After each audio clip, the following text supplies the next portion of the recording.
Hi guys, it's Alice, and today I thought I would share with you some of the Gothic classics that I have on my shelves that I really want to read. I feel like autumn is the perfect time to read these types of books, as I'm sure most of us would agree. So I felt like this was the perfect time to pull some of these off my shelves and maybe try to read them, because I have had all of them for a while, especially the first one, which is Rebecca by Daphne du Maurier. Everyone seems to love this, and I have mentioned this in numerous TBRs, but I've just never gotten around to it. The story is about this young woman who is working as a companion to this rich, older American lady, I think. And while they're on holiday in Monte Carlo, this woman meets a wealthy Englishman, and I think that they get married. And that's all I really know. I feel like this is one of those books that I'm going to love, but that makes me nervous to read it in case I don't, which is a weird thing to think, but I think that's why I've put it off for so long. But I really just need to read this. The second book is one that isn't strictly Gothic, but it has some Gothic elements, so I'm just including it anyway, and it is The Tenant of Wildfell Hall by Anne Bronte. I have read books by both of Anne's sisters, and she's probably the least famous of the three, but a lot of people say that she is really underrated and that this book is excellent.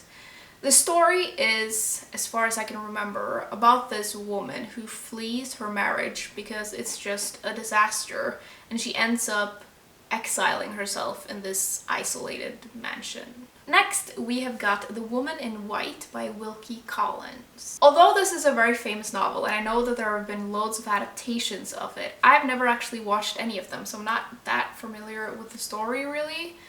I know that this is considered to be one of the very first mystery novels, which I'm very into, and the story starts off with this art teacher who encounters this woman in London who's dressed all in white, and I think that she has escaped from an asylum, and that's plenty enough to draw me in. Then we've got another book that's kind of Gothic, but maybe not completely, and it is The Last Man by Mary Shelley. Mary Shelley obviously wrote Frankenstein, which is one of my favorite books of all time.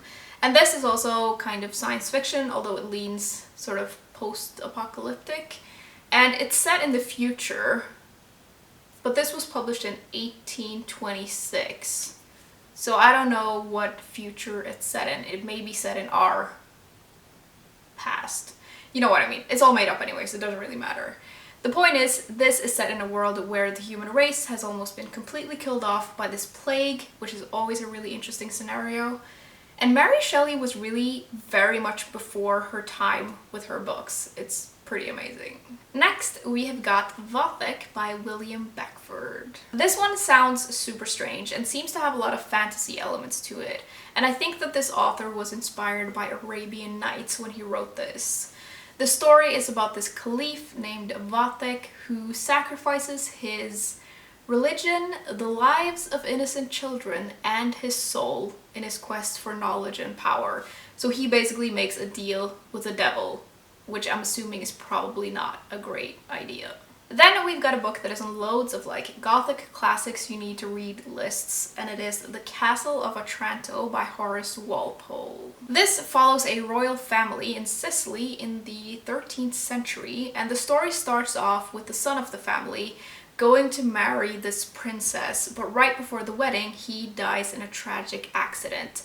And that sort of fits with this ancient prophecy that the father of the family fears means the end of his line. So he tries to marry the princess instead, I think, and that sort of leads to whatever happens next in the story. Then we have got a short story collection, and it is The Vampire and Other Tales of the Macabre by John Polidori. I'm most interested in reading the title story of this, The Vampire, because that's the story I've heard the most things about, but I'm sure the other ones in here are great as well. I'm pretty sure The Vampire came out of the same ghost story competition where Mary Shelley wrote Frankenstein, which is really cool. And the story is about this Englishman who meets this mysterious stranger who I'm assuming is probably a vampire. It'll be really cool to read such an early vampire story though, so I'm really excited about it. Second to last, we have got The Mysteries of Udolpho by Anne Radcliffe. This is another one of those books that's often mentioned as like Gothic classics to read. The story in this follows an orphan who, after her father dies, who she was very close to, she is forced to live with her aunt and uncle, and I think that her uncle is like horrible and he's trying to marry her off to this other horrible man, and I think she's in love with someone else, maybe? I know at least part of this is set in this great crumbling mansion, and I think maybe it has some supernatural elements to it, which sounds very cool. Lastly, we've got a book that I didn't know until very recently is actually Gothic satire, so I'm throwing it in here because it has some Gothic elements to it, and it is Northanger Abbey by Jane Austen. This is about a 17-year-old girl who loves reading Gothic novels, including The Mysteries of Adolpho, which I just mentioned, and it's sort of her coming-of-age story, and that's all I really know.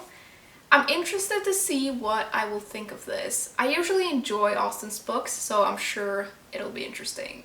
Okay guys, those were all the books that I had to talk about today. I'd love to know what your favorite Gothic books are, both classics and modern, although maybe especially modern because I'm kind of looking for more of those to read. And I will see you soon. Bye!